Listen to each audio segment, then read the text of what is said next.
Hello, আসসালামু আলাইকুম guys, সবাই কেমন আছেন? আপনাদের দোয়া ভালোবাসায় আমিও ভালো আছি।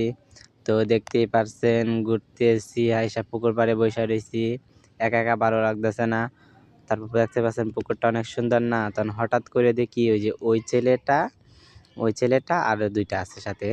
তো আপনারা দেখতেই থাকেন, দেখা যাবো। এই যে আর হচ্ছে ওটা। এই ২ টা মিল্লা এই যে ওটাকে নিয়া পাট খেতে গেছিল। পাট খেতে গেছিল তখন আমি আইসা দেইখা লাইছি। দেখার পরে তারপর তো আমি এখানে বসতেই ওরাও আইসা বইছে। বইয়া বলতাছে যে, "কাউরে বলিস না প্লিজ।" আমাকে অনেক অনুরোধ করতেছে যেন আমি কাউরে না বলি। কিন্তু আমি তো সবাইকে বলবোই। কারণ না বললে তো আমার পেটের ভাত আবার হজম হবে না। তো ওই যে ওই ভাইটা দেখতে পাচ্ছেন যাইতেছে উম পাট নিয়ে। তো ওই ভাইটা দেখে অনেক হাসতেছে আমার কথা শুনে। তো আমি যে ভিডিও করতেছি ওরা জানে না। ঠিক আছে গাইস? তো আশা করি সবাই ভালো আছেন। আমিও ভালো আছি।